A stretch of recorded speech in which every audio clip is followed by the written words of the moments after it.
Muy buenos días a todos, estimados compatriotas, estimados ciudadanos, estimados vecinos, estimados estudiantes, estimados profesionales, estimada colectividad de personas de bien, porque personas como nosotros estamos tratando de impulsar de muchas maneras, con granitos de arena, la posibilidad de poder llegar a los profesionales jóvenes, a los estudiantes, es muy probable también a los tomadores de decisión, eh, alternativas de ayuda para a lo mejor algunos problemas que tiene o que llevamos años tratando de solucionar.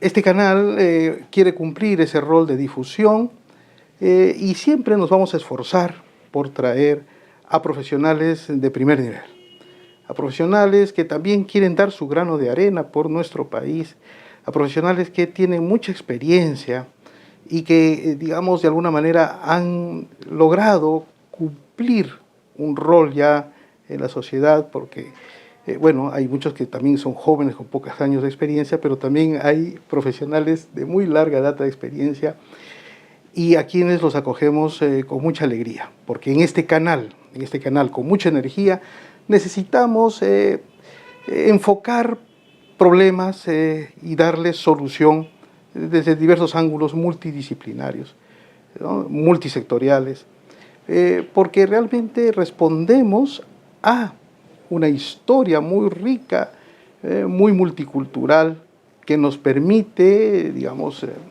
lograr, ¿no? Con los muy buenos altos coeficientes intelectuales que hay en el país, ¿no? Llevar pues las riendas o poder llevar las riendas de esas soluciones.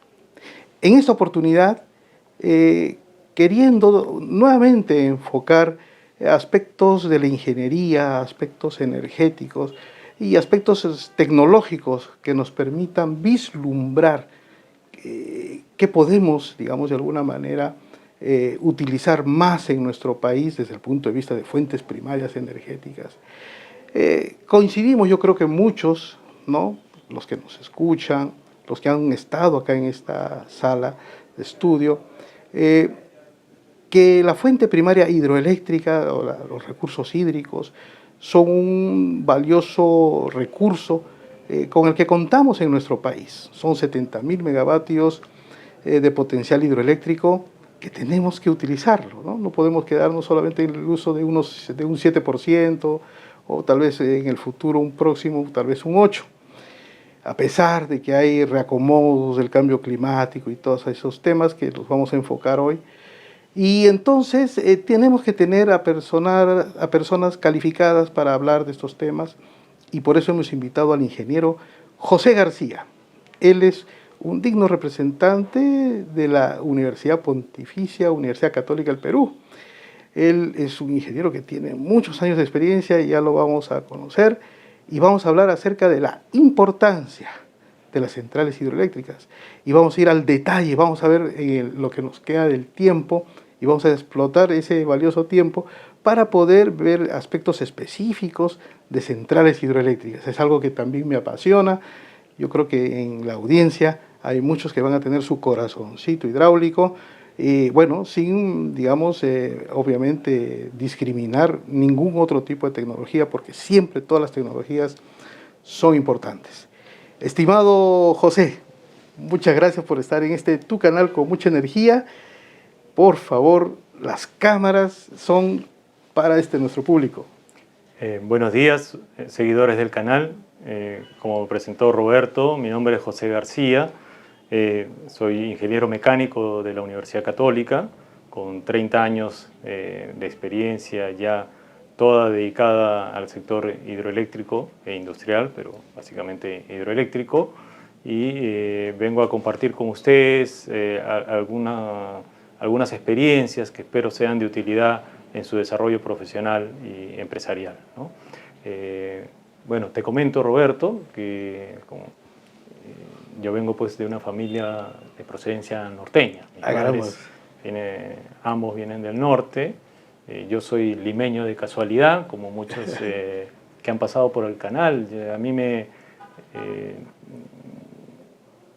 causa un poco de empatía e identificación mucho de los personajes que han pasado por este canal, porque dentro de todo, como la mayoría de peruanos, tenemos historias personales parecidas y de éxito, ¿no?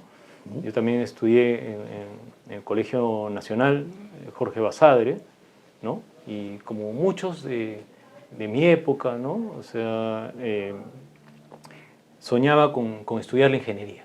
Y en esa época, de los 80, con una situación del país un poco complicada,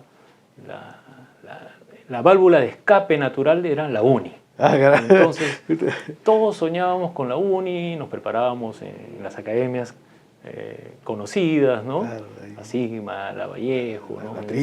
La Trilce, ¿no? Desde esa época. Y yo estaba encaminado hacia la uni, soñaba con la uni, ¿no? Pero una vez mi madre aparece como buena peruana pujante y decidida y me dice, te he inscrito para que postules a la Universidad Católica. Y yo le decía, mamá, no hay, las condiciones económicas no son favorables, ¿no? Entonces ella me animaba y me decía, postula nada más y ya veremos, ¿no? Así que apliqué primero a la Católica, ingresé, y afortunadamente dentro del marco social de la universidad me dieron una escala social accesible que me permitió culminar mi carrera. Yo tengo conocimiento de eso porque mi hermano estudió Derecho en la Católica y creo que habían hasta 10 escalas, ¿no? Sí. Sí, sí. Qué y gusto. había inclusive una especial. Mira, ya para casos especiales donde ahí me marcaron, ¿no? Y para los que tenían becas seguramente, o sea, eres un buen profesional, así un buen alumno. Eso espero ser, Qué gusto. y bueno, eso me permitió posteriormente tener la fortuna de aplicar a EDGEL en su época, ¿no? E ingresar al mundo exclusivo de las hidroeléctricas, porque en cierta medida es una especialización muy cerrada en cierta manera, ¿no? Pocos tenemos el privilegio de ingresar.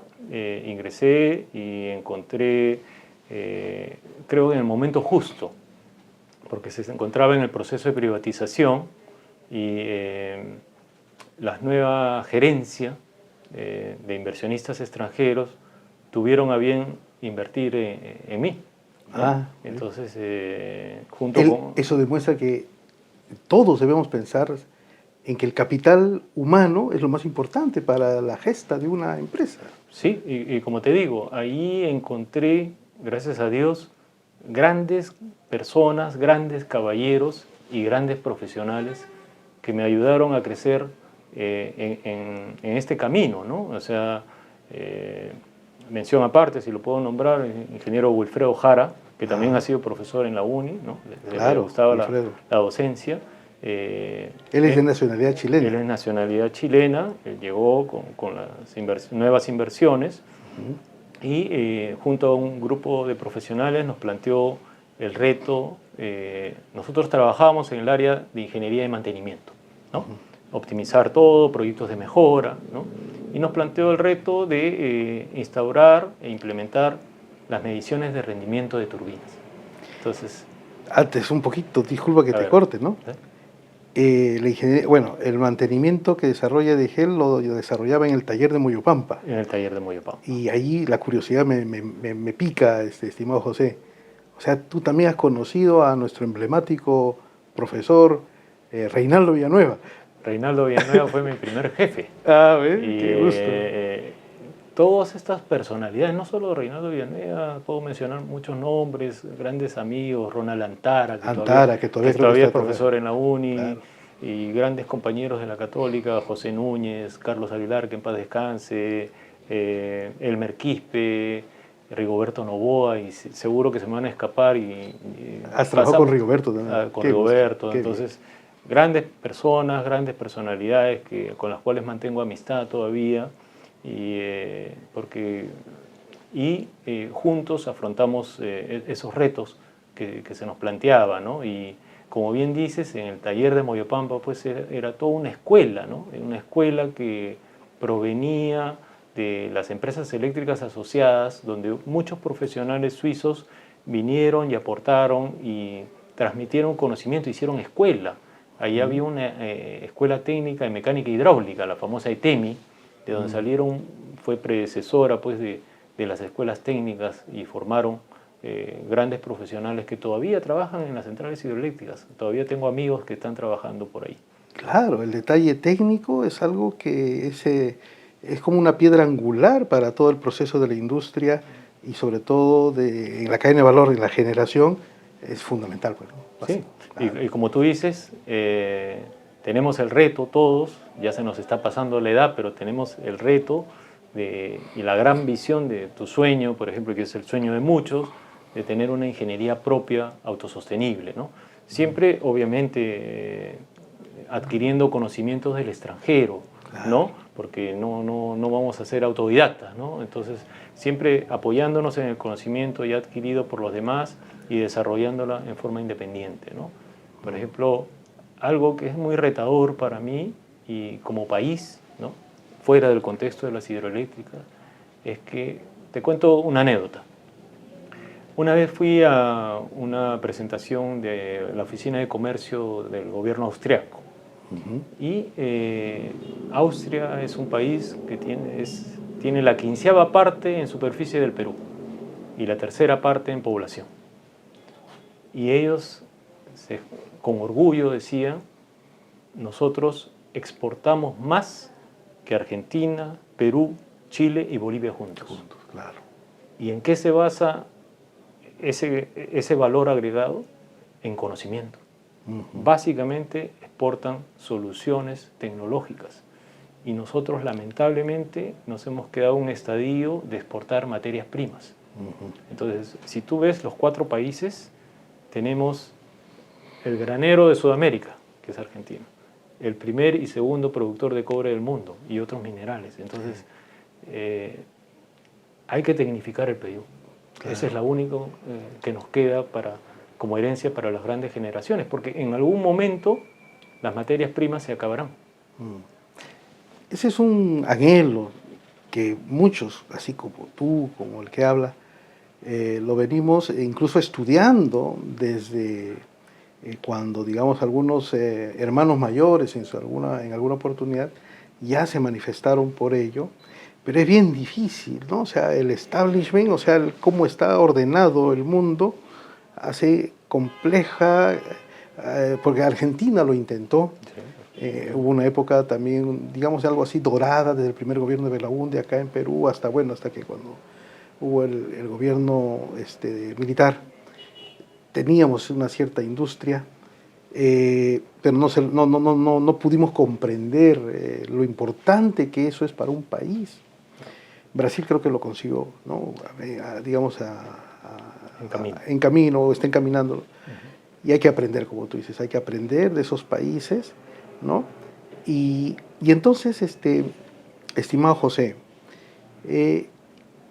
al título de este episodio le hemos llamado La importancia de las centrales hidroeléctricas. Yo quisiera que nos menciones, ¿no? ¿Cuál es tu visión respecto a que somos un país que tiene 70.000 megavatios de potencial hidroeléctrico? Pero a su vez tenemos muchas otras fortalezas en otros tipos de fuentes también primarias. Pero visto que es obvio que van a incorporarse mucha tecnología renovable, estamos hablando de estas que son de carácter intermitente, y que está bien porque sus costos variables pues, son bajos, muy bajos. Pero yo creo que un país que va a crecer, ¿no? Y eso tú tienes creo también las cifras bien claras, ¿no? Un país que va a crecer necesita una base, ¿no? En un episodio anterior y disculpa que en esta entrevista traiga a cotación lo que mencionó el ingeniero Carlos Herrera, él dijo, y entonces lo que nos queda es hidroeléctricas y geotermia, dijo, ¿no? Pero bueno, esa es la visión de él, ¿no? Entonces quisiéramos todos escucharte, ¿no? ¿Cuál es tu visión con la experiencia que tú tienes? Y que te has dedicado a las hidroeléctricas, no solamente aquí en Perú, sino tú eres un vasto conocedor de la realidad hidroeléctrica del mundo. Sí, gracias. Mira, está claro que el Perú se ha establecido como meta de que dentro de 10 años tenemos que duplicar la producción de cobre. Y para eso significa que necesitamos más energía, entre 6 a 9 gigavatios, ¿no?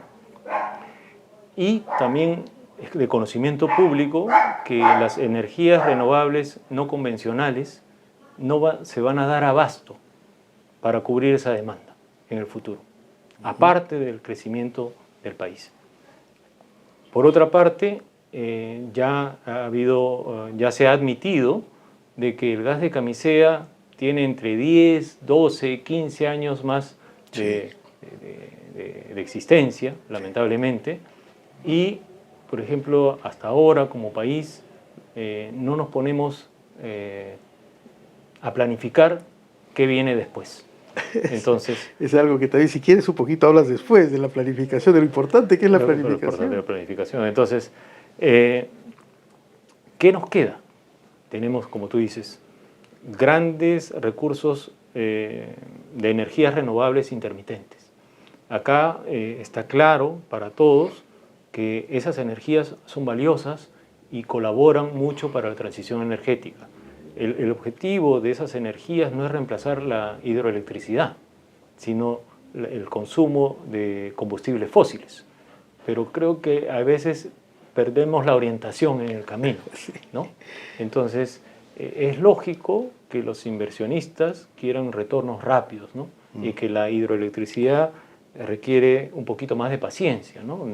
Los permisos, la construcción demoran algunos años, entonces, pero es la única fuente, como dijo Carlos, que nos asegura tener una seguridad energética a futuro, ¿no? También la geotermia nos plantea un reto, ¿no? Pero todavía mismo, por ejemplo, en Chile tenemos una central de 40 megavatios que hace algunos años puso en servicio Enel, tampoco despegó esa tecnología, pero tenemos el potencial en el sur, tenemos los problemas intrínsecos de las renovables. Por ejemplo, ya ha habido vertimientos, ya hay congestión en la estación San José, entonces no podemos geopolíticamente tener concentrada toda la energía en el sur del país también, ¿no? Así como se critica que las hidros están en el centro o el gas de camisea depende de un ducto, también cometemos el mismo error y todas las solares mayormente están en el sur, geográficamente, por la geografía, ¿no? Por la fuente de radiación. Por la fuente de radiación. Entonces, cada tecnología plantea retos. Y como bien lo han dicho muchos especialistas, la base está en tener una matriz diversificada. Recordemos que hasta hace unos 30 años atrás teníamos 85% o más de hidroenergía, ¿no? Sí, entonces, claro. Hemos llegado a tener casi 95%, casi 95% en las mejores épocas. Exacto. Entonces, después, ahora se dio prioridad al gas de camisea. Entonces, te acuerdas que se prohibió construir por 10 años cualquier central nueva. Entonces, esas cosas un poco, esas decisiones no técnicas afectan al país y por eso yo creo que, como tú bien dices, la base de todo esto es una adecuada planificación, ¿no? Hay que plantearnos qué vemos el país dentro de 20, 30, 40 años y qué queremos dejarle a nuestros hijos. Claro. Y mira, esto, lo que acabas de mencionar, me trae a cotación una pregunta importante también. O sea, ¿por qué? Porque se dice, ¿no? Las hidroeléctricas traen, o sea, no se las desarrolla por la permisología, ¿no? Mucha permisología, mucha conflictividad social. También a veces muchas dificultades para los cierres financieros, porque tal vez a lo mejor las bancas de inversión no están, pues, tú mismo lo has referido, los inversionistas, si tú le preguntas a un CEO, ¿y en qué invertirías? Ah, bueno, invertiría en lo más rentable, y ahorita lo más rentable es lo que retorna más rápido, ¿no? Lo que se logra con el retorno más rápido. Entonces, todas esas dificultades, sumada a otra, digamos, percepción que tienen también seguramente los que no abogan por las hidroeléctricas. Y es que el cambio climático lo va a arruinar todo, ¿no? Que tú no vas a tener agua, que digamos siempre va a haber un problema, digamos, que va a impedir que tú puedas disfrutar del potencial que tienes, o en algún momento el país, Perú, es vulnerable a esto del cambio climático que a lo mejor lo va a afectar en el 2050. Entonces, por lo tanto, nadie va a invertir en un activo, ¿no? Que después, obviamente, porque una central puede durar 100 años, ¿no? Entonces va a verse afecto o afectada de esa variable. Que yo no creo, yo he tratado de también corregir un poco mi argot, mi léxico con relación al cambio climático. Yo le llamo un poco reacomodo de las condiciones climatológicas, que es una realidad, es cierto, ¿no? Pero ¿cómo ves esa amenaza para las hidroeléctricas? O sea, y porque yo, sin mencionar nombres, ¿no?, de plantas, en el Perú por lo menos, tú tienes seguramente más experiencia de conocer factores de planta de hidroeléctricas de otros países, pero acá en Perú tenemos factores de planta muy buenos. Hay una central, y puedo decirla, ¿no? Electroperú tiene su complejo Mantaro con un factor de planta superior al 90%, producto de una política a través de afianzamiento de cuencas y esas cosas. Entonces, ¿cuál es tu visión, por favor, José? Como te decía, para mí la base es la planificación del país. Como tú bien dices, Mantaro funciona muy bien, porque se planificó muy bien. Tenemos que hacer lo mismo en muchas cuencas, ¿no? Por ejemplo, y sin apasionamientos, ¿no? Porque hay veces nos dejamos llevar, como te decía, ¿no? En un tiempo éramos todo hidro, después éramos todo térmico, ahora todo somos renovables. Entonces, hay que saber combinar y hacer el mix de la matriz energética, como te digo. Recuerda que muchas veces las centrales hidroeléctricas no se diseñan solamente para ellas. ¿A qué me refiero? Hace algunos años, yo todavía tuve la experiencia de participar en eso, se visualizó una serie de afianzamientos hídricos para la cuenca de Rima, con los famosos marca 2, marca 3, marca 4. Ah, sí, claro. Porque con eso asegurábamos el suministro de agua para Lima. De eso, pregunta abierta, ¿cuánto hicimos? Solamente marca 3. Marca 3. Entonces, y ya repentinamente nadie habla del aseguramiento de agua para Lima. O sea, no hay que verlo solo como hidroeléctrica. Por eso te digo, si vemos parcialmente, podemos caer en algunos errores de planificación. También hay muchos proyectos hidroeléctricos asociados a proyectos de irrigación. Claro. Tenemos el famoso Olmos, tenemos Majes, Chavimochi, que lamentablemente se han venido postergando, no utilizando adecuadamente, por temas que no son materia de esta conversación. Pero, sí, pues, porque el principio básico es, en estiaje, que no hay lluvias, no debería, bueno, es un caso hipotético, no debería verterse un litro de agua dulce al mar. Exacto, claro. Exacto. Entonces, el tema de los embalses, también se tiene que recurrir a eso por dos cosas. Uno, el cambio climático es un hecho. Nos vamos a quedar sin glaciares. Tenemos que represar el agua de lluvia. Claro. Entonces, ¿cómo estamos visualizando esa problemática? ¿No? Por ejemplo, un europeo me preguntaba, oye José, ¿por qué el Perú, teniendo los Andes, no hacen plantas de bombeo? ¿No? Porque eso resuelve dos problemas: utilizar óptimamente el recurso hidráulico, darle robustez al sistema y también minimizar el impacto de las intermitencias. Entonces, ustedes ya tienen la caída, tienen todo, ¿por qué no se hace eso? Entonces, tenemos el emplazamiento ideal, digamos. Tenemos el emplazamiento ideal. Entonces, eso es parte de una planificación integral como país, no para 5 años, no para 10 años, sino de mucho más largo plazo, y que dejemos, pues, herencia para nuestros hijos, ¿no? Qué interesante, José. Yo creo que coincidimos mucho, tal vez porque somos bastante, digamos de alguna manera, profesionales que somos de la vieja escuela. Y en la vieja escuela, te cuento, ¿no? O sea, yo encontré la forma de cómo transmitir a los alumnos en estos tiempos.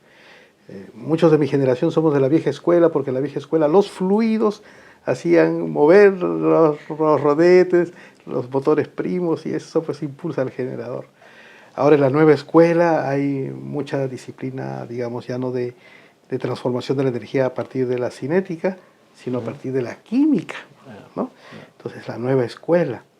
Entonces, algo así como que la vieja escuela nos lleva pues siempre a asegurar algo que es vital para un sistema eléctrico de potencia, que es la inercia, ¿no? Y entonces tenemos que vigilar siempre eso, que siempre se mantenga, ¿no? Haya un soporte para incluso, porque es una barrera de defensa, tú todavía lo sabes muy bien, porque eres un experto en temas de la regulación de frecuencia y de la regulación de la velocidad. Porque lo que le sucedió a Chile en el apagón fueron una suma de muchas consecuencias, Sí, ¿cierto? Sí, sí. ¿no? Ahí hay mucho... También factor humano, pero y también factor humano. hay mucha, pero mucha el diseño, digamos, de lo que debe amortiguar, ¿no? ¿Cierto? El fenómeno transitorio, eso es algo vital para los sistemas. Claro. ¿no? Y entonces ahora sí te voy a invitar, José, a ir a la parte más específica, ese es donde tú llevas la conducción, ¿no? Y voy a empezar por algo, ¿no? O sea, algo que caracteriza a todo tipo de tecnología y a las centrales es la potencia, ¿no? Y su rendimiento es fundamental. Entonces, bueno, yo cuando empecé a trabajar no en el COES, trabajé un año antes en una consultora, digamos, de mediana envergadura, y después pasé a trabajar en el COES fundador. Y en el COES fundador al inicio había poquitos procedimientos técnicos, ¿ya? Pero después con el transcurrir del tiempo, y obviamente era necesario para un poco saber qué potencia firme tienen las centrales, desarrollar procedimientos de potencia efectiva. Por ejemplo, entonces, porque yo lo que quiero es para la audiencia, es que tú nos transmitas esto que le hace falta mucho también a nuestro país, o sea, es decir, tenemos que estar más involucrados también con las partes de normas técnicas, ¿no? Entonces, hay algo que me pareció muy interesante en las hidroeléctricas, porque en las hidroeléctricas también pueden haber fenómenos de resonancia. En las hidroeléctricas, bueno, pero eso ya es aparte, se requiere de metodologías que nos permitan calcular esas potencias efectivas, esos rendimientos. Cuéntanos alguna experiencia desde tu vasta experiencia, José. Como te contaba, tuve la suerte, gracias a Dios, de entrar a EDGEL como mi primera experiencia laboral, propiamente dicha, y parte del reto inicial que se nos planteó de la gerencia fue implementar un área para realizar mediciones de rendimiento. Entonces, primero comenzamos con una fuerte capacitación por la Universidad de Chile, por profesores de la Universidad de Chile. La academia, siempre. La academia de ENDESA, ¿no? Claro, de ENDESA. Sí, pues. Y el estudio a conciencia de la IEC 641. Que está IEC un poquito, 641. Sí, que está un poquito viejita, ¿no? Del año 91, que hasta ahora sigue vigente, ¿no? La tercera edición, ¿no? Sigue vigente. Y estudiábamos ahí con los compañeros y la escuela siempre nos decía, la escuela interna que teníamos, nos daba la mitad solamente, ¿no? El desarrollo del problema. El problema y la mitad de la solución. Y la otra mitad teníamos que hacerla nosotros, ¿no? Entonces, hicimos bastantes desarrollos con el apoyo que nos dieron. Fuimos capacitados también con fabricantes de turbinas, con el método termodinámico, ¿no? También está en la misma norma.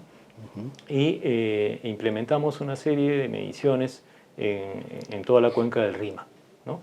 Entonces, hay una máxima, porque algunos un poco me dicen, oye, pero tú no fuiste el primero. No, definitivamente yo no soy el primero, yo no soy el inventor, ¿no? La teoría es de 1920, por ahí, 1919, 1920. La del método termodinámico. La del método termodinámico, porque no no se tenía, fue teórico porque no se tenía la instrumentación precisa, ¿no? Para ese momento, ¿no? Pero afortunadamente tuvimos la ocasión de adquirir un equipo y... ¿Ese para la medida de caudales, tal vez? No, en el método termodinámico no se mide el caudal. La variable más difícil de medir en una central hidroeléctrica es el caudal, precisamente. Claro. Con precisión, porque se requiere incertidumbres menores al 1%. Entonces, otras tecnologías pueden medir con mayor error, pero el termodinámico permite, sobre todo para el Perú, con grandes caídas, tener errores de medición menores al 1%. Entonces logramos hacer un mapeo de todas las unidades y se nos planteó hacer un desarrollo en base a eso, porque justo me decían, tú no eres el primero, sí, pero hasta ahora con la información que se tenía no se hizo nada más y con un equipo ahí, con unos amigos, hicimos un software ahí desarrollando propio, ¿no? En el escritorio, haciendo modelamientos, simulando las tuberías como circuitos eléctricos, hacíamos las analogías, hicimos nuestro modelamiento y realizamos un software para tener el despacho económico de carga por central. Porque el objetivo es, digamos, encontrar en cada paso del fluido las pérdidas. Las pérdidas, claro. Por eso es muy similar a los circuitos eléctricos. Entonces, eso justo, por coincidencia, a fines de los 90, surge el famoso procedimiento 18 de potencia efectiva del COES. Y hay un dicho en las hidroeléctricas, cuando alguien te quiere retar de que demuestres tu capacidad, te dice, muéstrame tus megavatios, ¿no? ¿Cuántos megas has colaborado en la empresa? Entonces, con esa herramienta logramos que se mida más potencia efectiva de la nominal. Y tú sabes que hay un pago asociado a la potencia efectiva. Claro, es la base para la potencia firme. Para la potencia firme, ¿no? Entonces, yo siempre digo, eso es en lo relacionado a potencia efectiva. Y también el despacho económico de carga te permite gestionar mejor tus activos, ¿no? Hay una máxima en la administración que dice, no puedes gestionar si no tienes el dato, la información precisa. Entonces, sin criticar a nadie, en muchas plantas no se utiliza esa información, ¿no? Entonces, en esas épocas, a finales de los 90, pudimos hacerlo. Como tú bien dices, no es posible en un país como el nuestro que el agua se desperdicie. Entonces, una anécdota, cuando venían los especialistas de afuera, uno viaja pues, por la cuenca de Rímac y uno está acostumbrado y camina, se sienta muy bonito. En cambio, ellos paraban en la ventana, mirando, tratando de observar la cordillera, y lo que observaban era ver si había algún vertimiento, ¿no? Un agua no aprovechada, no turbinada. Y esa formación a mí se me quedó de buscar siempre hasta ahora la optimización, la mejora, soluciones con valor agregado. Esa época me marcó toda la vida. Claro, ese es como que uno quiere encontrar la productividad, porque hay un indicador, ¿no es cierto? Sí. De cuántos megavatios hora puedo obtener con los metros cúbicos por segundo que están discurriendo por algún lugar. Exacto. Y el gran diseño de empresas eléctricas asociadas fue ese, pues, ¿no? Esas famosas centrales en cascada. Ahora les han puesto algunas centrales más arriba, pero no, pero el primer diseño fue espectacular. Y un poco para contarte algunas anécdotas también, en base ese bicho me quedó en la cabeza y ese pensamiento, esa iniciativa. Entonces ahora cuando voy a una planta que no conozco, o cuando vamos a dar un servicio o nos piden un diagnóstico, tengo le digo, ¿sabes la altura neta de tu central? Que tú sabes que no existe el término altura neta de central, hay altura neta de la máquina, ¿no? La altura neta es por máquina. Entonces, al realizar algunas mediciones, sé que los ingenieros civiles hacen sus buenos cálculos, todo, pero la altura neta disponible es del proyecto y es un cálculo teórico. Claro.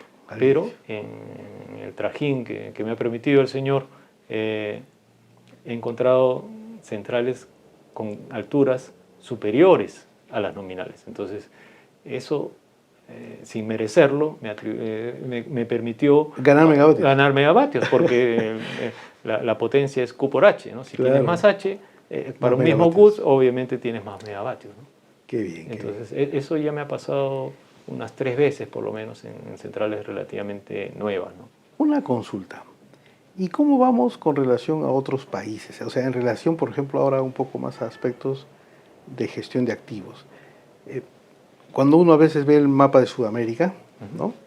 Y uno le pone el ingrediente de un poco ver en perspectiva cómo va a ir la transición energética en esos países y cómo va a penetrar las nuevas tecnologías en los países, lo primero que se le viene a la mente de los que quieren concebir algo es qué países son más hidroeléctricos que otros, ¿no? Sí. Entonces acá tenemos a Colombia, que tiene más agua que nosotros, Ecuador, Brasil, Venezuela, obviamente, y Perú. Pero de los que tienen menos agua, Argentina, Bolivia y Chile. Entonces, pero ¿dónde crees que, digamos, están mejor en centrales? Así, o sea, ojo de buen cubero. O sea, obviamente yo sé que a lo mejor puedo comprometer alguna visión tuya, pero es decir, ¿cómo vamos? ¿No? O sea, en cuanto a control de gestión de activos, a estados del arte con relación, por ejemplo, a lograr una digitalización, digamos, más temprana en algunas plantas, porque muchas plantas ya están desatendidas. Y también, por ejemplo, en el tratamiento que le dan y en las capacidades que tienen, por ejemplo, para gestionar talleres de reparación de rodetes Pelton, Francis u otras. Mira, sin ánimo de ser controversial, yo creo que nosotros no estamos tan mal. Ah, ya, ok, esa es una buena respuesta. Parto de eso, ¿no? O sea, tú sabes que hemos tenido talleres, como tú dices, emblemáticos, en los cuales se reparaban rodetes de muy buena manera por mucho tiempo. El taller de Santiago Antunes de Mayolo, el taller famoso del Moyo Pampa, el taller de Cañón del Pato, Claro. GEMSA, que tenía un hermoso taller y que lamentablemente ya no está en operación. O sea, en lo que es tecnología de reparación, ya es hasta cierto punto un tema conocido por todos. Sobre todo también con la estandarización, con procedimientos de reparaciones de soldadura, ¿no? O sea, como anécdota, te cuento que yo tengo un posgrado en ingeniería de soldadura en la Universidad Católica. También en un momento de mi vida me quise desviar del asidro, pero estudié eso y también se complementa tranquilamente con lo que realizamos, ¿no? Y en Colombia, en Chile, en Brasil, he tenido la oportunidad de visitar algunos talleres y también muy desarrollados. Obviamente Brasil, por ejemplo, tiene tecnologías de aplicación de vanguardia, ¿no? Cuando nosotros estábamos en el electrodo manual, ellos ya estaban con procesos semiautomáticos, ¿no? ¿no? Entonces, pero sin desmerecer lo que tenemos, ¿no?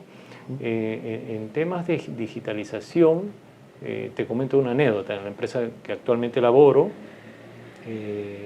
ganamos hace algunos años un paquete regional para implementar tecnologías 4.0 para optimización de gestión de activos en toda la región. Era en Colombia, Brasil, Chile y Perú, ¿no? Y con orgullo lo puedo decir, con la colaboración, obviamente, de la contraparte.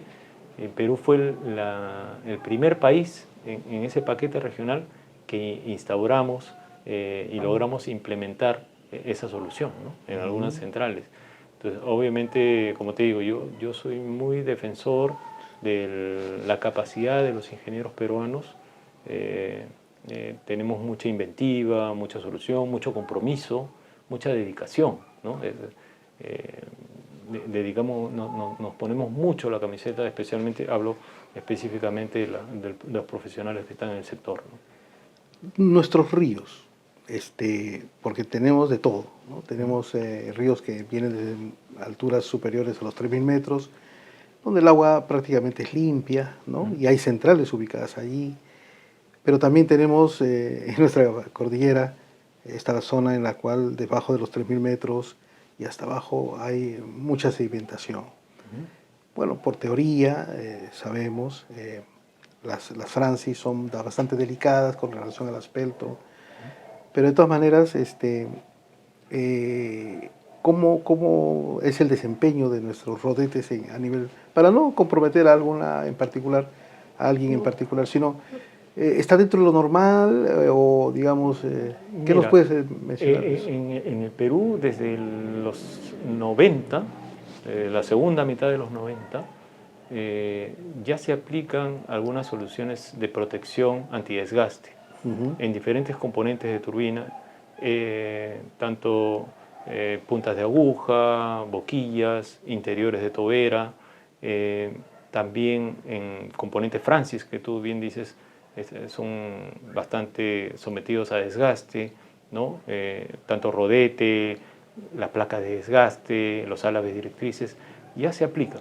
Pero, o sea, en ese aspecto yo creo que, como te digo, usamos los últimos desarrollos. Muchas de las empresas peruanas que funcionan acá han recurrido a sus matrices en el extranjero, que inclusive han mandado, trabajaba en una empresa de Europa que mandaba a todos, hizo un convenio con una universidad y mandaba a todos sus tesistas a que estudien los sedimentos y los óleos en el río para plantear soluciones, ¿no? Y se implementaron con la tecnología europea, ¿no? Entonces, también ahora se habla ya desde hace algunos años de lo que es Friendly Erosion Solutions, ¿no? O sea, que abarca más allá del equipamiento. O sea, desde el momento en que se capta el agua en el desarenador, ya hay algunos desarrollos para poner una especie de dampers que favorezcan la precipitación de los sólidos, de manera que pase menos sedimentos hacia la turbina. Pero hay veces las partículas más pequeñas a gran velocidad pueden ser mucho más dañinas que las grandes. Entonces hay todos unos estudios, unos desarrollos. También, como te digo, dentro de ese concepto se hacen diseños de álabes y directrices para que, por ejemplo, los sólidos no entren hacia los muñones y dañen los sellos del buje, o los inyectores soporten mayores, ahora con la regulación primaria y secundaria, tienen mayor solicitación, apertura, cierre. Entonces alguien por ahí publicó en LinkedIn que parece un electrocardiograma, pues, ¿no? La regulación, ¿no?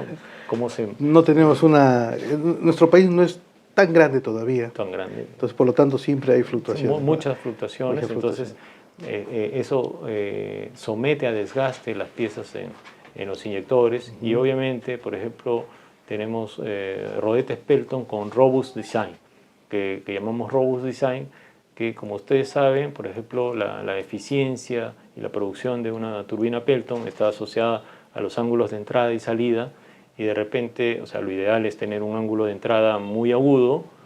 Es muy bueno para el rendimiento, pero muy malo para soportar desgaste. Claro. De repente encontrar un balance medio, lo hacemos, con un nervio central un poquito más ancho, sacrificas un poquito de rendimiento, pero te dura más y tienes mayor producción de energía en el tiempo, ¿no? Ahora, esta es como curiosidad, ¿verdad?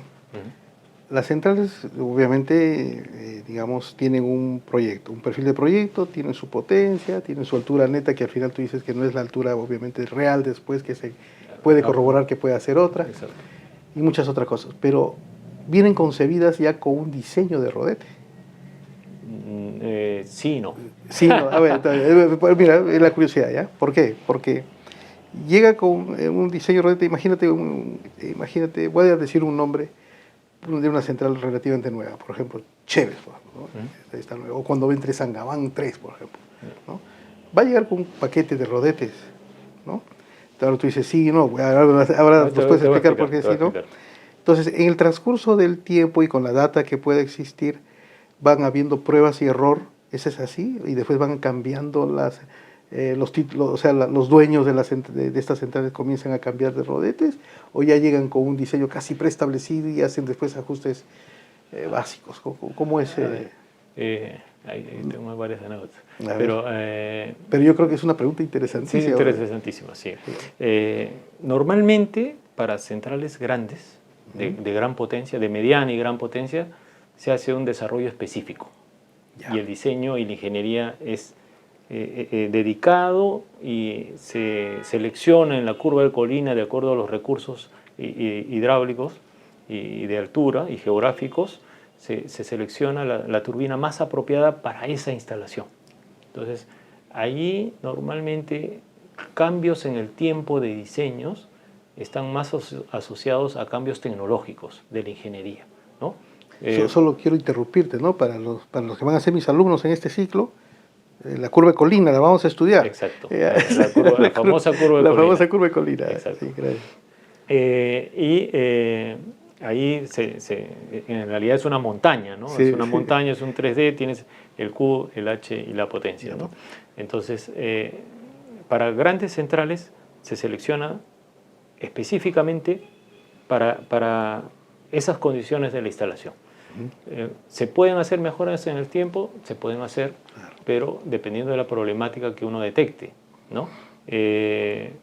Pero con los últimos desarrollos tecnológicos yo creo que estamos en muchos aspectos, está llegando casi al límite del diseño, ¿no? O sea, se aproxima casi muy bien, calza casi exacto. Casi exacto. ¿Y en qué casos no se hace una ingeniería dedicada? Tenemos un concepto precisamente para lo que llamamos turbinas compactas, que nosotros denominamos en la empresa que trabajo, Andritz, para unidades con potencias menores a 15 megavatios. ¿Y los 20 megavatios dónde quedan? ¿Dónde 15? Disculpa que sea cargoso con yo creo que están ahí. Está ahí, hay que definir bien, está en el límite, ¿no? Pero 20 depende mucho también, disculpa lo que diga, es un tema de inversión. ¿Qué tanto estás dispuesto a pagar por lo que adquieres, ¿no? Y además, estas famosas emplazamientos a veces de 20 megavatios para hacer red han venido acompañados de 2 rodetes, ¿no? Por eso, claro, y las 20 no son una máquina normalmente, claro, son 2 máquinas de 10. Claro, entonces, ese es el tema. Entonces, para esas unidades, digamos, más pequeñas, se aplicó hace algunos años el concepto similar al de la bomba, ¿no? Tú en un edificio no haces el diseño de la bomba específico para ese edificio y al que está al costado otro diseño dedicado, ¿no? Sino haces para un rango de Q y H, haces una preingeniería, digamos, que se va adecuando a las características de la instalación. Ese es el concepto que se utiliza para unidades de menos de 15 megavatios. Sacrificas un poquito de rendimiento y de potencia probablemente, pero al final la adquisición te sale más económica, es un tema de competitividad técnico-económica al final, para que, ¿cómo se llama?, el proyecto te salga más rentable también, ¿no? Claro, es porque al final estas, al ser, digamos, unidades que son tal vez procesadas y fabricadas digamos, en economía de escala, o sea, en cantidad, están puestas en la vitrina, ¿no es cierto? En cambio las otras sí son, digamos, para un diseño dedicado. Específico. Y es algo que me ha hecho recordar a una situación que, bueno, aprendí hace muchos años, ahora obviamente la conozco, pero sería bueno trasladarlo a nuestra audiencia. Es que las máquinas térmicas antes eran, digamos, de diseño también así dedicado, ¿no? Eran para el sitio, la humedad relativa. Ahora ya están en vitrina todas y, bueno, le hacen unos reacomodos después, algo así como que, ¿no? Un pequeño ajuste para operar a diversas condiciones. Algo parecido. Algo parecido, sí. Qué interesante, qué interesante. Qué bien, entonces, bueno, estamos profundizando un poco más ya de los aspectos técnicos en el tema de las turbinas. ¿Y qué te parecen los desarrollos ahora de las microcentrales hidroeléctricas, de las picocentrales hidroeléctricas, de las nanocentrales hidroeléctricas? Porque hay en el mercado tamaños pequeños que son de gran utilidad, pero lo que yo veo es que, y a lo mejor yo desconozco, ¿no? Porque yo hablo con muchas personas y sé que algunos han estado interesados en desarrollar una pico central en una tubería de agua que cae por allí, en un cauce de un pequeño río, o un aprovechamiento que ya está, digamos, de alguna manera mostrado, ¿no? Y yo creo que seguramente lo han hecho, pero cómo va en esos desarrollos en el Perú? A propósito de solamente acordarme un caso, digamos, que yo creo que es el único en la cual algún operador grande se animó a invertir, que es GER4, ¿no? En Huampaní, ¿no? Entonces, de ahí hacia abajo, ¿cómo vamos en el Perú, estimado José? Mira, honestamente, no tengo mucha experiencia A nivel micro. A nivel micro, te soy Ya. honesto. O sea, me han llamado de la selva central, por ejemplo, gente que tiene su fondo, tiene una Ajá. caída de agua y honestamente hay que ser transparente. No tengo la expertise para eso. Normalmente me he dedicado a lo grande y pesado, las grandes centrales, y entonces honestamente he dejado de lado un poco eso, ¿no? Pero, digamos, hay desarrolladores. Hay desarrolladores, claro, sí, ¿no? y hay mucho suministro extranjero, aunque tú no creas. Últimamente vi que estaban ofreciendo una especie de soluciones compactas para ese tipo de requerimientos, ¿no? Pero, digamos, basta, o sea, tu experiencia, o sea, sí tú yo creo que me puedes responder esto, o sea, es decir, son tecnologías que pueden ser aplicables, pero en algunos casos son tecnologías bastante, por ejemplo, la ER4 es una tecnología bastante compleja, ¿no? Sí, claro. Y por eso claro. es que es carísima, ¿no? Sí, Entonces, sí. hay otros que también deberán ser seguramente un poco complejas, o tú crees que No. hay la posibilidad de que se pueda, de alguna manera, en la academia acá, o con alguna investigación y desarrollo propio de Perú, sumarnos a esos desarrollos y poder un poco afianzar lo que alicaídamente tenemos, ¿no? Una industria que debe prosperar. Por ejemplo, recopilando eso de GER4 y esas necesidades, sobre todo, por ejemplo, para la selva peruana, ¿no? Esas de bulbo, ¿no? De bulbo, de baja caída, hay soluciones en el mercado. Nosotros también tenemos lo que llamamos las hidromatrix, que básicamente son como un panal de abejas en la cual colocas una serie de turbinas pequeñas con su generador acoplado y las pones en un canal y aprovechas la baja caída, pero necesitas gran caudal. Claro. ¿No? Necesitas gran caudal. Ese tipo de soluciones sí hay disponibles en el mercado relativamente estándar, ¿no? Pero tal vez para cauces donde el río no esté con muchos sedimentos, ¿no? Claro. ¿No? O sea, y en la selva no hay demasiado, al parecer. Salvo en la época de lluvia. Salvo en la época de lluvia, bueno. Es que es el problema, pues. Claro. O sea, en el Perú, o sea, esos desarrollos son hechos para los ríos limpios en Europa, pues, Sí, ¿no? De todo, no hay polución, no hay nada. Te cuento una anécdota. Hace poco, para ver la envergadura, ¿no? Y que también nuestra audiencia conozca la envergadura de lo magnificente o de lo caudaloso que pueden ser nuestros ríos en la selva. Estuve con un compañero de trabajo en un emplazamiento por el Alto Amazonas. Y él, pues, él es oriundo de Cusco y por su provincia pasa el río Apurímac. ¿Ya? Entonces el río Apurímac, cuando es en la época de avenida, pues es un gran río, ¿no? Y casi meridianamente limpio. Pero cuando es época de estiaje, también el río se reduce significativamente. Claro. Y entonces yo le digo a este colega, y me dice, ingeniero, yo puedo pasar el río Apurímac así, encima de las piedritas. Pero ¿cómo? Le digo, pues si es el río Apurímac, ¿no? En estiaje, pues. Ahora hemos estado frente al Guayaga y frente al Marañón, ahora entrando a la selva del Alto Amazonas. Y entonces dice, no, entonces acá el río Apurímac es muy chiquito con relación al Gran Marañón. Pues, claro. Entonces, pero ese tipo de, digamos, de soluciones que deben ser importantes, debemos buscar una ubicación y que seguramente a lo mejor algunos desarrolladores han visto que sí se puede aplicar, ¿no? Nos han solicitado varias veces y lamentablemente por X razones no se ha podido implementar. Pero un poco recopilando lo que tú dices, como anécdota, ¿no? Para la gente que te sigue, lo que tú dices es cierto. En algunas cuencas, en estiaje, pues prácticamente no hay mucho caudal. Nos piden pues un rodete que funcione bien entre 5 y 100% de caudal, ¿no? Entonces existen soluciones para eso. Tenemos Mira, acá implementada una, pero como tú dices, ¿no? O sea, en época de estiaje el caudal es reducido y en época de avenida viene todo lo que da arrastre al río, ¿no? sí, Es bien retador, nuestra geografía es bien bien retadora. retadora.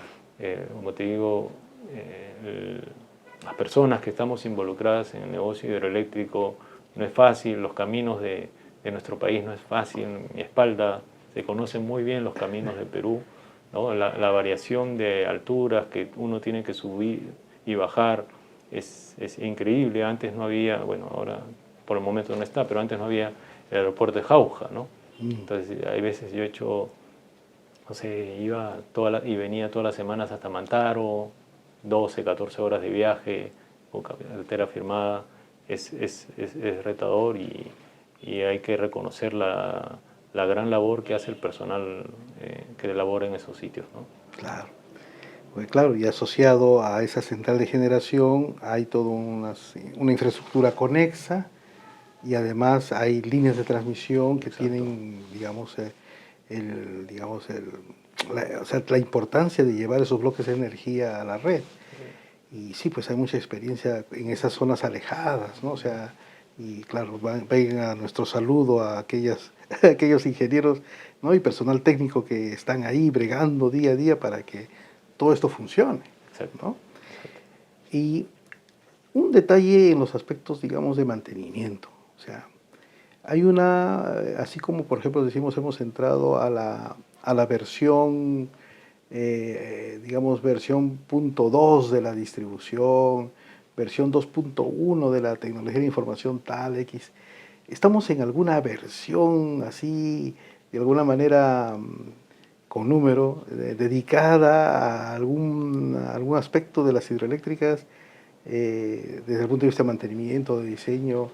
O sea, algo ha tenido un punto de inflexión en esta tecnología tan noble como es la hidroeléctrica?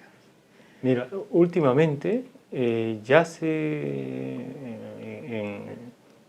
la empresa que trabajo, ya hace 10 años,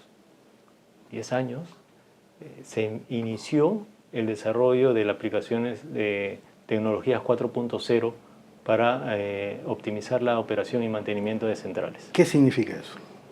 A ver, significa, a través de una solución que llamamos Diomera, se adquiere todas las señales, no todas, sino las señales clave que nosotros hemos determinado para dar un diagnóstico de las unidades, ¿ya? Tú sabes que puedes tener 5.000 señales, ¿no?, tranquilamente en una central hidroeléctrica, pero yo te garantizo que con menos de 1.000 das un diagnóstico preciso del estado de la condición. Entonces, al recolectar esas señales, al usar Machine Learning, Big Data y todas las tecnologías que están de moda, eso permite modelar virtualmente, hacer un Twin Machine, una máquina virtual que simule la máquina real y pueda predecir el comportamiento de la máquina, el estado de la máquina. Entonces, eso te permite conocer en tiempo real la performance, las tendencias hacia los cuales con los cuales se está comportando Claro, la máquina. los Entonces, parámetros.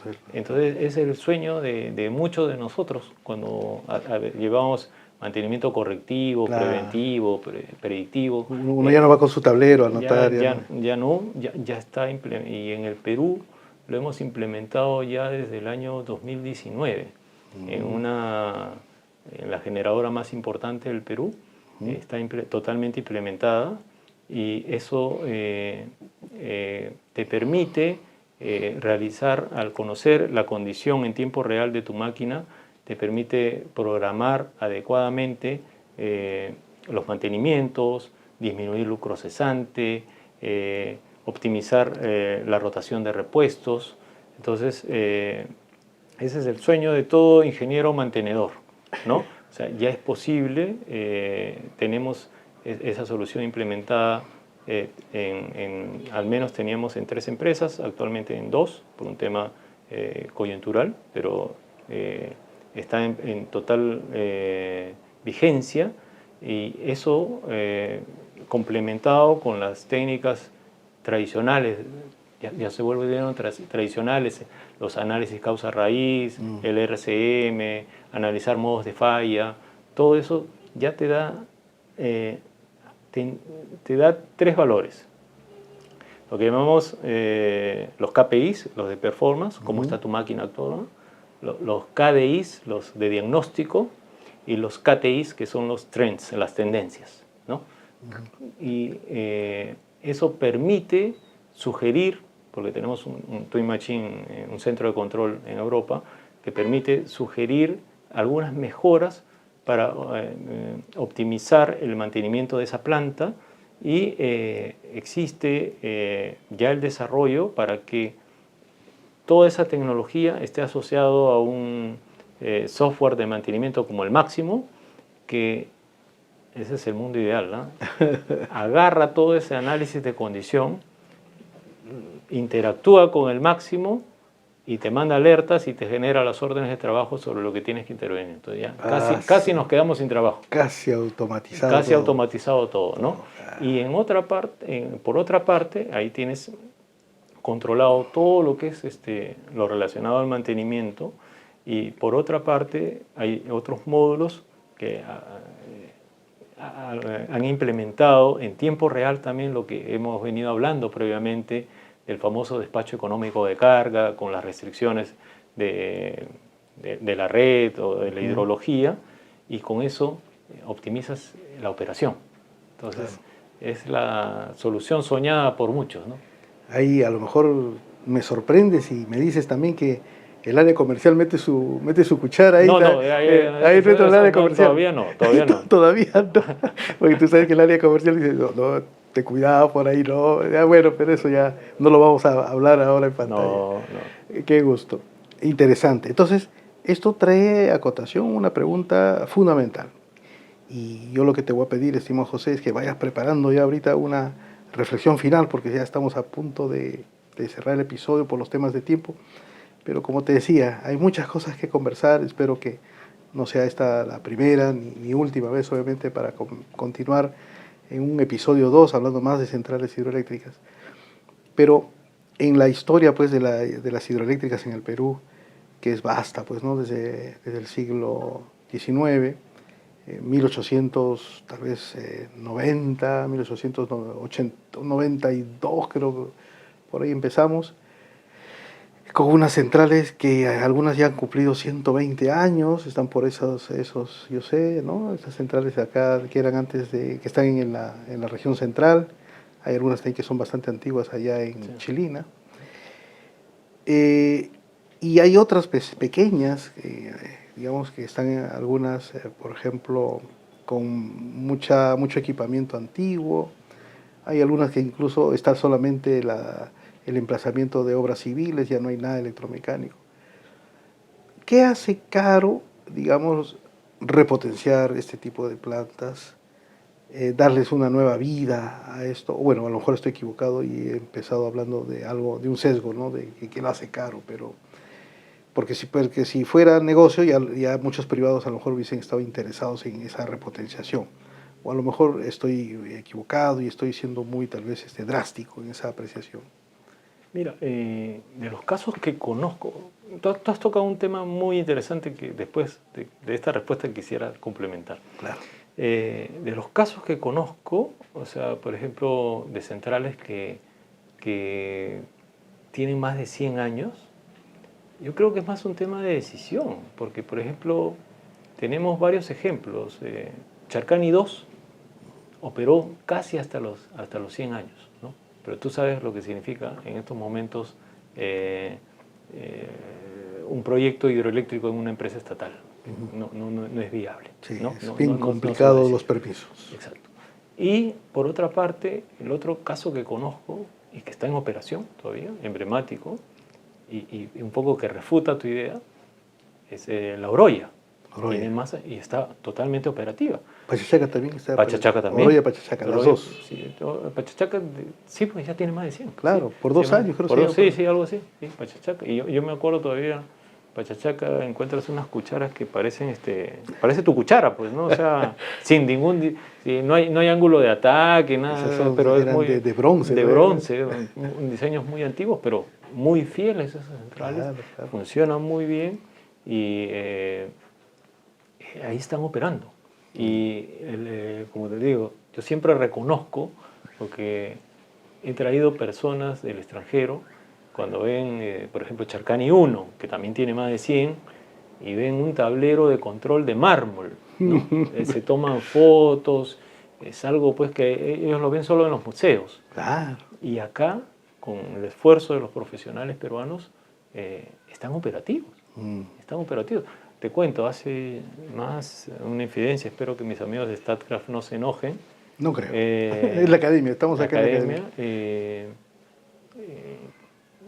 En La Oroya se cambiaron, se repotenció y se cambiaron rodetes, por ejemplo.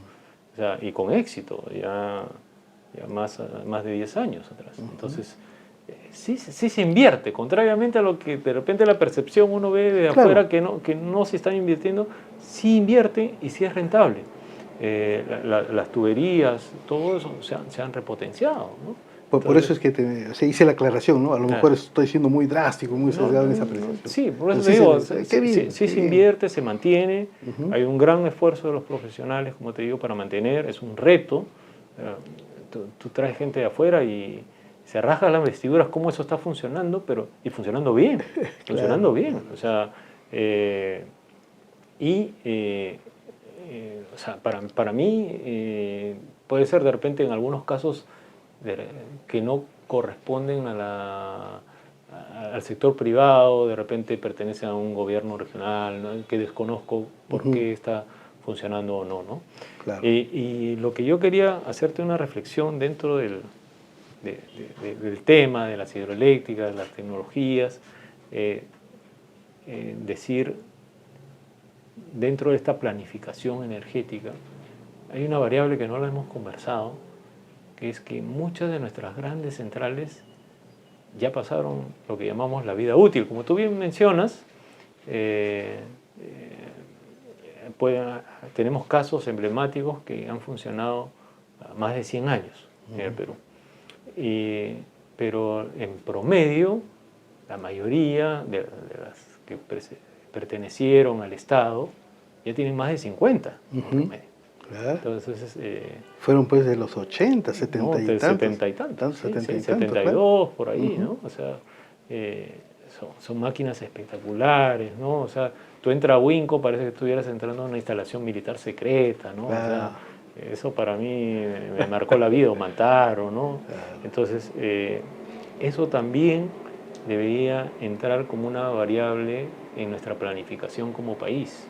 ¿no? O a los pulmones de Matucana. Matucana, claro, con el teleférico que había Con el anteriormente. teleférico, sí, Entonces, son tiempos que, bueno, lamentablemente los jóvenes algún día espero que lo puedan vivir, ¿no? Yo creo que va a volver. Va a volver. Entonces, sí, o sea, yo creo que no tenemos otra opción, o sea, mismo porque mientras hay agua, tenemos que aprovecharla.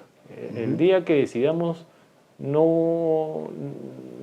que me digan no es factible, ¿no?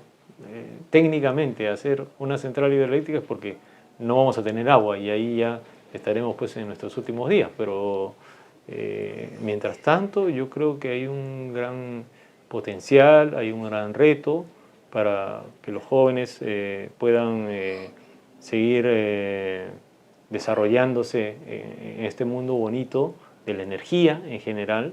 Las renovables tienen su arte, sus retos y una curiosidad. Una vez doy una charla en una universidad y siempre hay pues el alumno inquieto y levanta la mano y me dice: ingeniero, ¿por qué las hidroeléctricas no son renovables? Entonces la respuesta, y ahora ya hicieron la aclaración, eso fue hace algunos años, yo dije, bueno, ¿hasta cuándo es una una hidroeléctrica renovable y siempre hay un chancón por ahí, de no, 20 megavatios, ¿no? Entonces, yo le digo, ya ven, un procedimiento, un decreto, dice cuándo es renovable o no, pero ahora ya se corrigió y han puesto renovables no convencionales para distinguir, distinguir de las renovables. Entonces, el agua es nuestra principal fuente. Históricamente, el ser humano, luego del fuego, creo que utilizó como fuente de energía el agua, ¿no? Entonces, con las ruedas hidráulicas desde los egipcios y más antes. Entonces, el agua está asociada a la historia de la humanidad. Y el día que no dejemos de usarla o no la aprovechemos es porque lamentablemente ya no estaremos. Claro. Muchas gracias, José. En realidad hay que entender muy bien y difundir siempre que, claro, podemos ahorita hablar de la tecnología de hidroeléctricas, de las obras civiles conexas, pero algo que le da vida a todo esto son los ciclos hidrológicos. Exacto. ¿No? Entonces, a veces hay algunas cosas que se difunde a medias, pero los ciclos hidrológicos están allí, van a estar siempre. Geológicamente, la Tierra ha pasado por procesos y los ciclos hidrológicos la han acompañado, ¿no? Entonces, ahora tenemos las capacidades como para poder entender e incluso saber dónde podemos afianzar las cuencas, etcétera. Y como tú mencionaste en algún momento, van a ser necesario ello porque van a tener otro tipo de usos, ¿no? Para consumo humano, para el consumo agrícola, pecuario, ¿no? Y de acuerdo a la ley esta general de recursos hídricos que nos acompaña. Exacto. Muchas gracias, José. Yo lo que te voy a pedir ahora es una reflexión final, pero antes una última pregunta, así en 10 segundos. 10 segundos. Y es una también inquietud mía. Claro, yo lo conozco de los textos o de alguna información que he descargado de la internet, pero el LCOE, cuando uno, el costo nivelado, cuando uno hace la evaluación de la comparación de las tecnologías ahí en el LCOE, generalmente uno busca LCOE en el Google y uno ve solamente renovables no convencionales, pero muy poco le ponen, Irena creo un poco le pone por ahí la hidroeléctrica, también como parte. ¿Qué años de vida útil le ponen en esos análisis? ¿Le ponen 50 años? ¿Le ponen 30 años? No quiero entrar en polémicas porque hablábamos previamente, la idea no es generar una discusión qué tecnología es mejor que otra. Todas las energías son respetables, claro. Y hay que, como alguien decía, si tenemos, con respecto al gas, por ejemplo, si tenemos el recurso hay que utilizarlo, y tenemos agua también, ¿no? Y Carlos Herrera lo dijo claramente la vez anterior, muchas veces esos costos no están completos, ¿no?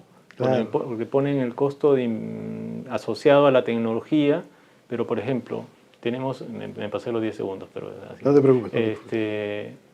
Tenemos el compromiso para el 2030 de llegar al 20% de renovables. Eso también debe entrar en la planificación. Cuando llegamos a 20%, 30% de renovables no convencionales, el costo de darle estabilidad a la red, ¿quién lo va a asumir? ¿Dónde entra en la ecuación? Eso lo hace más rentable. Carlos lo dijo bien claro, ya ahí la hidroelectricidad es más barata que las renovables. Entonces, como te digo, sin generar polémica, hay que tener una visión global. Por eso es que es necesario que haya una entidad que planifique bien, planifique integralmente todo lo que está, digamos, de alguna manera concatenado a la industria eléctrica, pero que tiene sus impactos en otro tipo también de actividades económicas, ¿no? Muy bien, gracias, ¿no? Yo porque te iba a decir, y si le ponemos los 100 años ahí en el ELECO ya... Y tengo otras más comentarios más polémicos, pero mejor me lo reservo, ¿no? Para el próximo episodio. Para el próximo episodio. No vayan a tomar a mal a alguien. Claro, con mucho gusto, ¿no? Sí, lo que pasa, yo siempre a veces cuando quiero dar el enfoque y trato de ser diplomático también, pero también bastante objetivo. O sea, le decimos, vamos a tratar el tema, ¿no?, de la transición energética de una manera objetiva, ¿no es cierto? Exacto, claro. Exacto. Y obviamente la transición energética tiene que darse sí o sí. No tenemos otra alternativa como planeta, ¿no? Como humanidad. Muy bien, José. Entonces, mira, yo de antemano, antes de despedir el programa, te Estoy muy agradecido por tu presencia, que no sea por favor la última vez, ¿no? Y así como personas como nosotros, personas de a bien, personas que queremos colaborar con la academia, con la industria, que queremos colaborar también con alternativas de solución. Hemos hablado de muchos aspectos, nos ha faltado el tiempo, y yo por favor te invito a que brindes en tu cámara una última reflexión. Bueno, agradecer la paciencia de todos los seguidores que nos han seguido hasta este momento y bueno, estoy a disposición de ustedes en lo que estimen conveniente para apoyarlos. Por favor, yo soy un defensor de los profesionales peruanos, a los ingenieros que están en el camino, sigan adelante, perfecciónense, en lo posible traten de adquirir la mayor cantidad de conocimientos que puedan, apliquen, suena feo, ¿no? A las empresas más grandes que puedan trabajar, a los negocios más complicados que puedan hacer, porque eso al final nos da diferenciación, nos da conocimientos únicos y nos da una calidad de vida mejor para cada uno también. Muchas gracias, estimado José, y permíteme, por favor, agradecerte Gracias, y también despedir el programa y agradecerles por su audiencia. Ya saben que si les gustó, lo que tienen que hacer es suscribirse al canal, marcar la campanita, denle likes al material que se ha subido, al que más les agrade. Ya vamos, creo que en las 27.000 visualizaciones, eso nos alegra mucho. Y siempre vamos a estar contentos de estar apoyando con alternativas desde un enfoque multidisciplinario y de impacto multicultural, ¿no? Con profesionales como el ingeniero José García, que nos ha acompañado en esta oportunidad. Hasta otra próxima oportunidad, con mucha energía. Muchas gracias. Hasta luego.